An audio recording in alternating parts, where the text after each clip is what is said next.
When I play music, the first thing I think about is, what is the characteristic beat of that particular song I'm playing?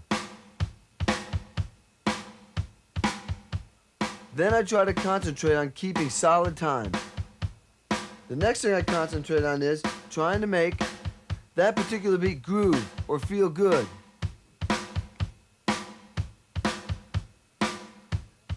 Then I try to be as creative as I possibly can with that beat.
I'm going to help you develop 4 basic concepts to make you a better drummer today. These 4 basic concepts are: 1, define a characteristic beat of a song. 2, keep steady time. 3, make that beat groove. Make that beat feel good. And finally, 4, be creative with that beat. Besides showing you these 4 concepts, I'm going to give you an exercise so that you can practice these 4 concepts and hopefully prepare yourself when you get into any musical situation. I'm going to give you hand and foot exercises that you can play along with me to help develop your strength, your power, and speed and control on the drum set.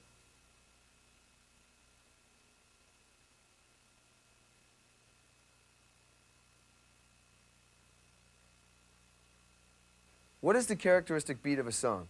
The characteristic beat is the beat you choose to play in a song.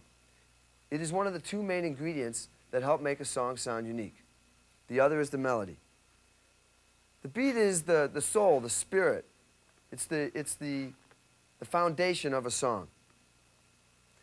I'm going to play 6 different beats that I recorded on John Cougar Mellencamp records.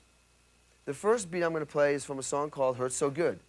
The thing that's unique about this song is that I really didn't play anything that complicated. It was just that I played it steady and solid.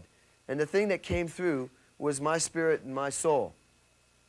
Each one of you has a unique personality, and that's why you don't really have to play something complicated to make your point, to be unique. Just be yourself and play a simple beat, and you will be unique. Hurt So Good.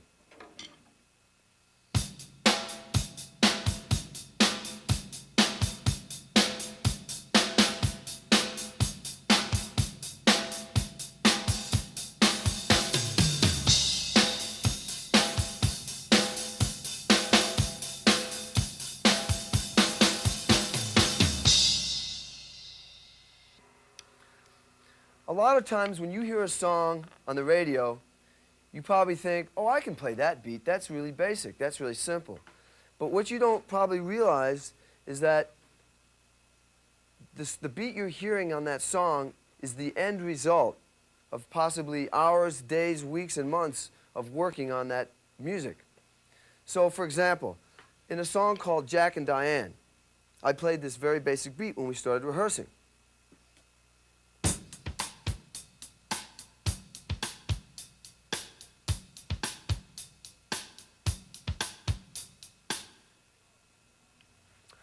But the end result was a lot different than what I just played you. We tried many, many different things, and this is what we eventually came up with.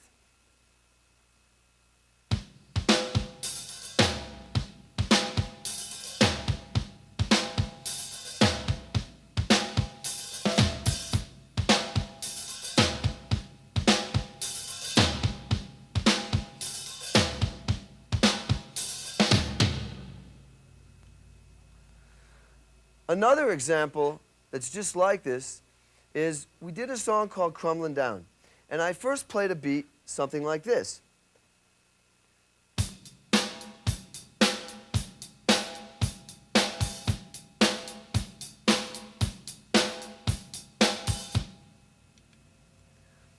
Well, I'd played that beat many, many times, and I was trying to look for something a little bit more unique.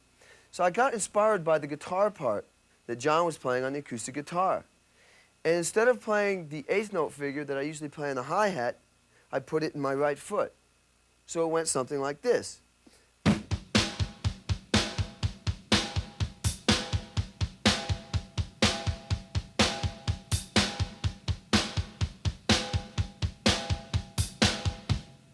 In the song Scarecrow, instead of playing the same beat over and over again as a one-measure phrase, I had a two-measure phrase. The first measure went something like this.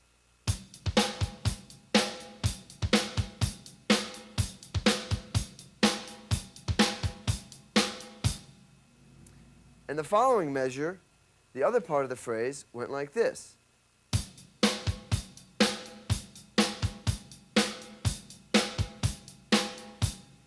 And so together, it went like this. Rain on the scarecrow, blood on the cloud. Crops from last summer weren't enough to pay the loan. Buy the seed plant this spring, found the bank for clothes. Call my old friend shipment up to auction off the land. Said, John, it's just my job, and I hope you understand. They calling it your job, oh hoss, sure don't make it right. If you want me to, I'll say a prayer for your soul. In the song Laughing a Tear, the effect I was trying to create was to play a simple beat as steady as possible, kind of like a drum machine, but with a human feel.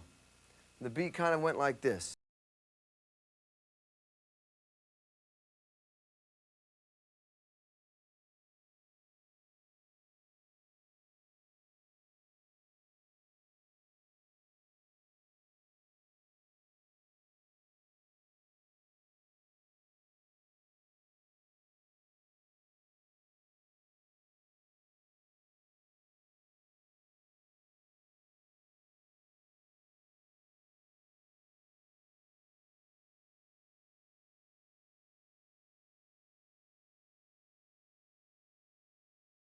Make the song sound unique. In this particular song, Lonely All Night, I played 4 quarter notes on the bass drum. And as simple as that may sound, I'd never done that before in a John Cougar song. So the beat went something like this.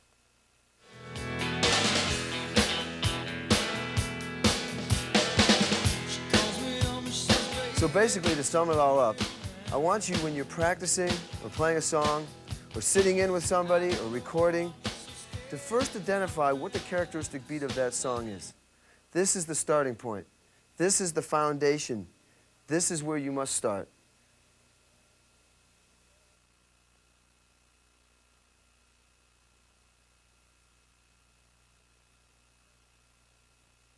Once you establish the beat, I want you to focus on keeping solid time. The drummer in the band has to focus on this the most because he holds the band together. But the other musicians are equally responsible for time. You can't force 5 musicians to play together if they don't want to play in time. Now, what I do to practice my time is I work with a drum machine and a metronome. I want you to do the same. Spend some time playing with a drum machine or metronome and make sure that you play all your tempos steady. This will be an exercise and it will show you where you speed up and slow down. I'm going to play a drum machine and listen to them through my headphones.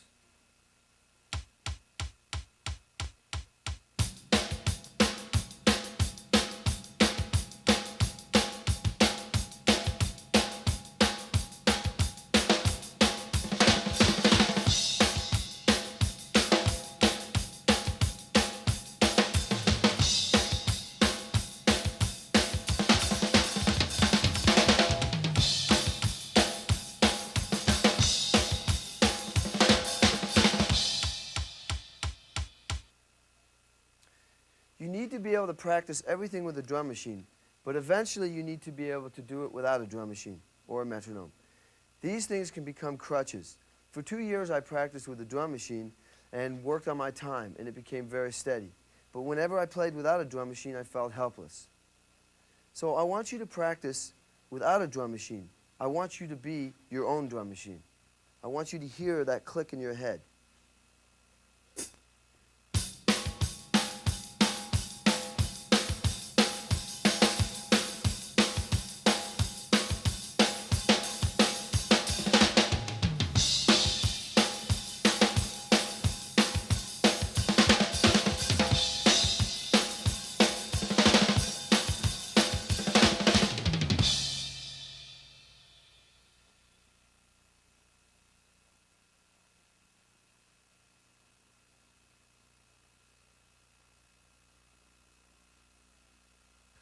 Once you establish the characteristic beat and you're keeping solid time, I want you to focus now on making that beat groove. This is the most important part of drumming because you are the spirit, you are the soul and the emotion in the band. You're the guy that can make the other players play great. You're the guy that can make the audience enjoy themselves, tap their feet or dance to a song. You are literally the soul of the band. I would rather listen to a drummer with no technique and lots of soul than to listen to a drummer with a lot of technique and no soul. And I didn't understand this at first, but until I was recording a song with John in the studio called Hurt So Good. And I really wanted to play something technically great, but the song just didn't call for that. And when I listened to the playback, I realized that what I really dug about the song was the simplicity of the beat, and what I heard was just a lot of feeling, a lot of soul, and a lot of spirit. And that's when I was convinced. So what I want you to do is practice at home, playing a beat, either with a record or sing a melody, and just with no hot licks, no flash, just constantly focus on playing the beat and making it feel real good.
Now once you've got the characteristic beat feeling great or grooving, now you can focus on adding creative ideas to it. The characteristic beat is the foundation of a song. It's almost like a cake. And you can't put icing on a cake if there's no cake. The icing are the creative ideas. The beat itself is like the cake. And you want to add things to it, but you don't want to mess up that foundation. So I'm going to play along with this tape, and I'm going to add creative ideas to it.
Now that I've explained these 4 basic concepts to you, I want to give you an exercise that you can practice at home or apply to any musical situation you get into.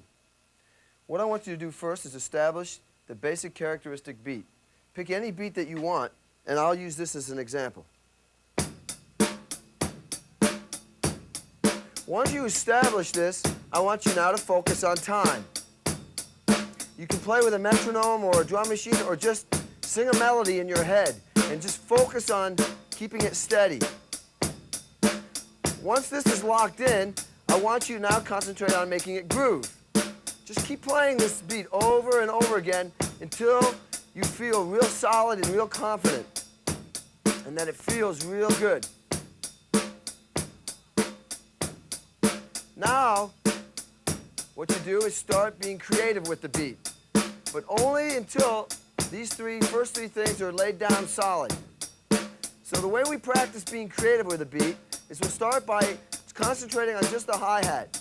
Keep the snare drum and the bass drum solid and try different ideas on the hi-hat. For example,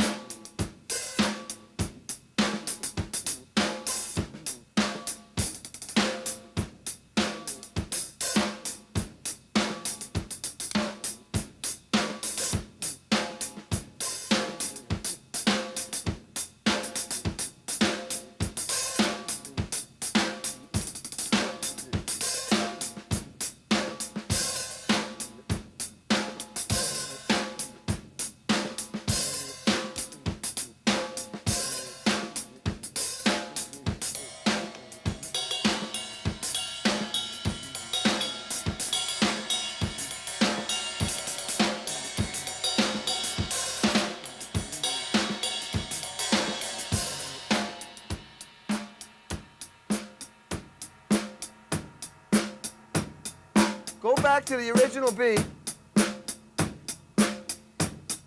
and now focus on just the bass drum. You can spend as long as you want on each one of these areas, but for now I'm just going to give you an example. So now focus on trying different ideas on the bass drum and keep the snare drum and the hi-hat the same, steady.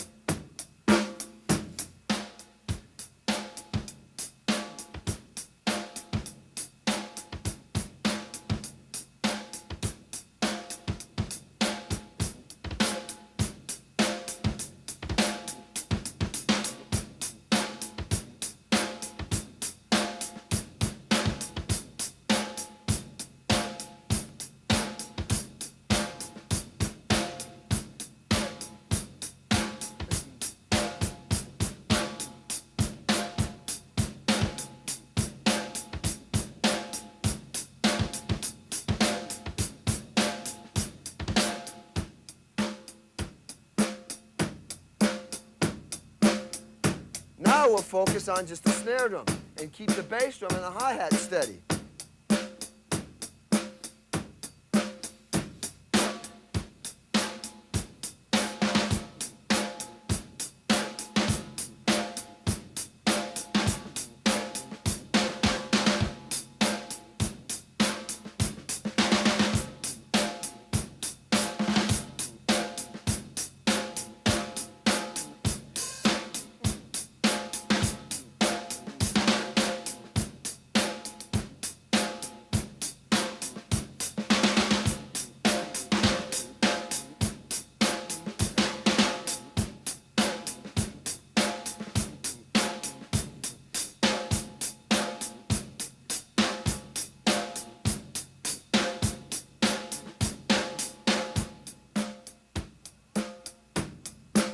It's hard to concentrate on just one part. As you notice, it's easy to slip and do something on the bass drum or the hi-hat. But the idea is to try to focus as much as you can on each instrument, because the hi-hat, the bass drum, and the snare drum are the main 3 parts of your drum set that keep time. And now we put all 3 ideas together, trying to use the hi-hat, snare drum, and bass drum.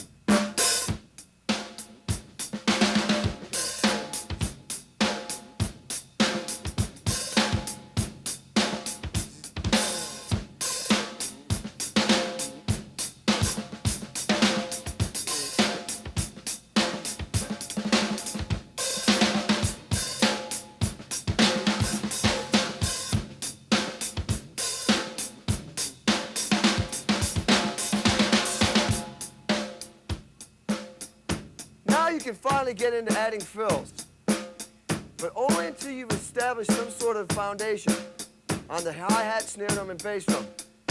The fills are useless if you can't keep solid time with the beat and be creative with it. If you just try to do fancy licks and fills, that won't get you a job. But being able to take a beat and keep it solid and make it groove and add a few creative ideas to it, it'll work forever.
Now that I've shown you how to practice these four concepts at home, I'm going to demonstrate playing these four concepts in a musical situation.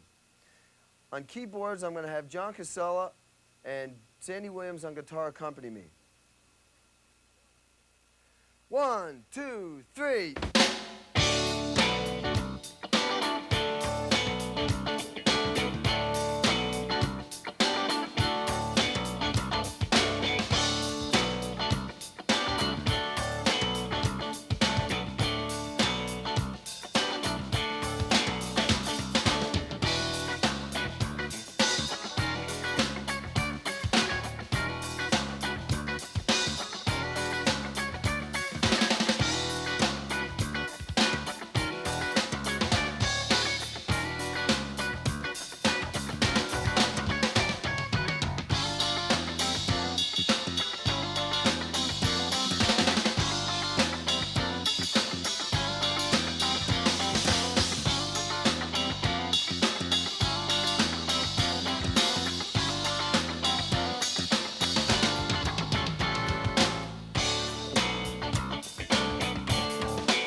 This warm-up exercise is to help you develop your hands, and more specifically, your wrists.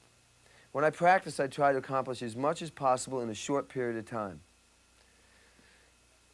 The 13 sticking patterns that you see in the printed material that comes with the video is based on George Lawrence Stone's stick control book. Along with these sticking patterns, I have 6 foot patterns to play with the sticking patterns. When you play the drums, you use your 4 limbs anyway, so I try to practice with my 4 limbs all the time. When you practice these hand exercises, I want you to use just your wrists. I want you to tuck your fingers under your hand and to have it touch the palm like this. And when you play, just use your wrist. This is to help develop the wrist specifically. But don't grip the stick hard or you'll hurt yourself. Just hold the stick as loosely as possible, but still leave your fingers on your hand. The wrist is the most important part of hand development. This is where you get your power, your speed, and your control. The fingers are important when you play, but they add more finesse to your playing, and they help you with rebound. The arms will give you power, but you still have the control and really more power with your wrist. The wrist is the focal point. So I want you to practice once again with using just your wrist, like this. Also, I want you to play with your heels down on the pedals. I want you to keep your heels down because the same thing applies to your ankle. There are ligaments and muscles in your ankle that you need to develop. And when you keep your heel up, these muscles and ligaments are squished up. They aren't being exercised and extended like this. When you play with your heels down, you end up stretching these ligaments and these muscles in here. This is something that I have found very valuable. When I play rock and roll, I always play with my heels up. But every day I practice with my heels down a certain amount of time, and I've found that I've got more control, more power, and more speed when I do play with my heels up. In this exercise, R will equal right hand, and L will equal left hand. Lines 1 and 2 are a combination of single strokes. Lines 3 and 4 are combinations of double strokes. Lines 5, 6, 7, and 8 are combinations of single and double strokes, or the paradiddle and its variations. Lines 9, 10, 11, and 12 are combinations of 3 strokes. And finally, line 13 is a combination of 4 strokes, 4 rights, 4 lefts. Okay, the foot patterns foot pattern A is just quarter notes in the bass drum. Foot pattern B is just quarter notes in the hi-hat, or your left foot. Foot pattern C is alternating between your right foot and your left foot.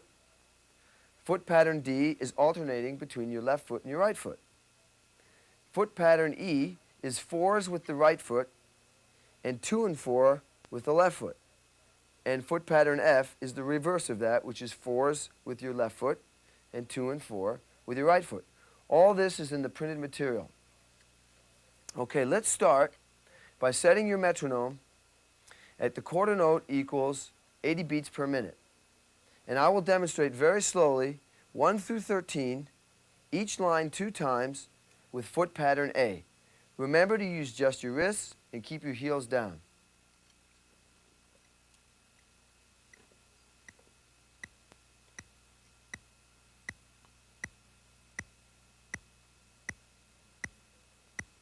Okay, I'll begin by counting off for you. Play along with me. 1, 2, 3, 4.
Now this time I want you to play the exercise where the half note equals 80 beats per minute. That means this exercise will be twice as fast as the other one. I want you to play lines 1 through 13 with A, then B, and C with me. But then you go ahead and do the rest on your own. Remember to use just your wrists and keep your heels down on the pedals. I'm going to count off 2 measures and then we'll begin. 1, 2, 3, 4, 1, 2, ready, play.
This time, I want you to play this exercise with a half note equals 120 beats per minute.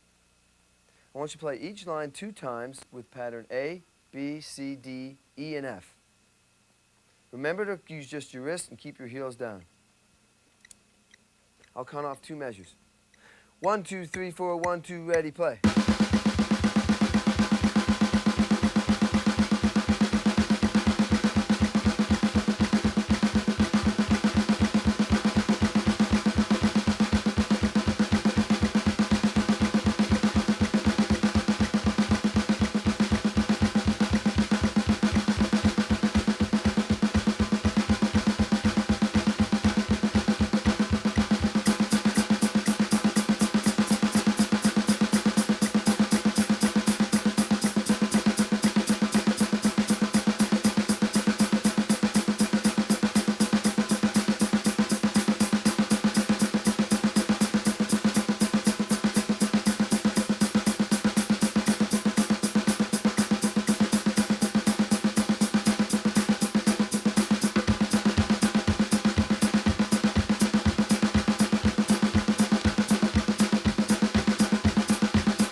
Once you've learned these exercises with just your wrists, I want you to practice these exercises playing with fingers and wrists.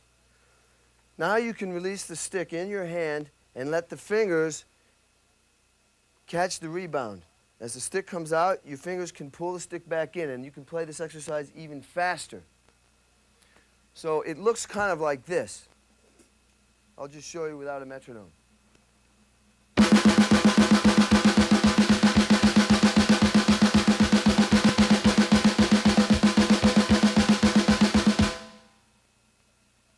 See, with this exercise now, using your fingers, you can learn to play this exercise even faster than I was playing before. Let me demonstrate this for a little bit with pattern A.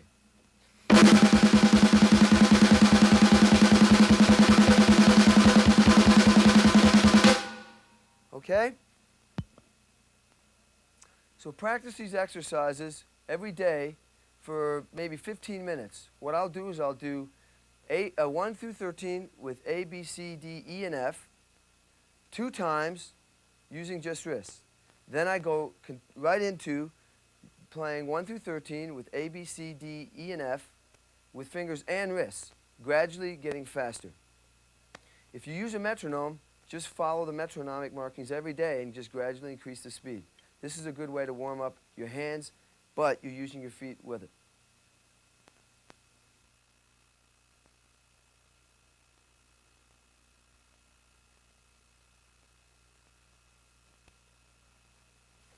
This exercise is to help develop your feet. I want you to use your hands with your feet because when you play the drums, you use all 4 limbs anyway. So this exercise focuses on the feet, but we use our hands to accompany. We'll use the same 13 patterns that we used for the hands. Now you play those patterns in your feet. There'll be 3 accompanying patterns with your hands, and they go something like this. Pattern A. 1, 2, 3, go.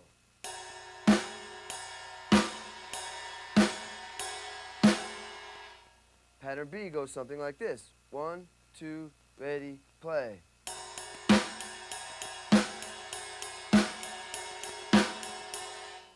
And pattern C is something like this. 1, 2, ready, play.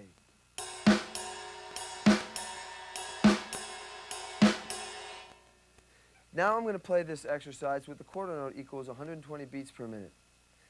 What I want you to eventually be able to do is to play pattern A with 1 through 13 in your feet, right-handed, then play it left-handed. Then play pattern B with 1 through 13, right-handed, and then play it left-handed.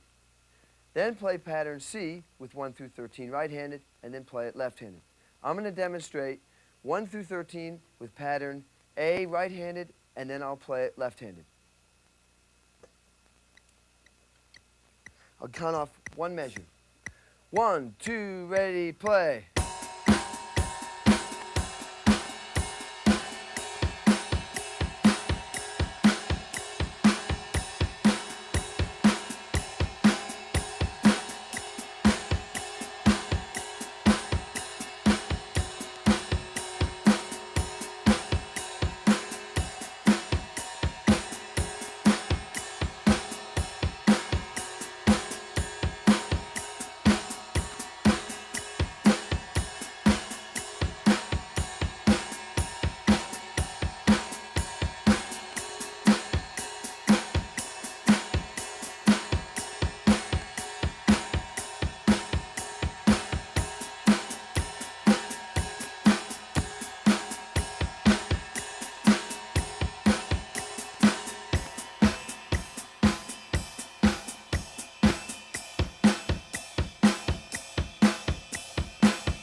So what I want you to do is play these foot patterns every day after you do your hand patterns. And between playing your hand patterns and your foot patterns and using all four limbs, you should be able to give yourself a pretty good workout. I do this every day, and then I continue on to playing more involved things. And besides that, I definitely work on my groove every day. I work on those four concepts: laying down a beat, keeping steady time, making it feel great, and then being creative with the beat.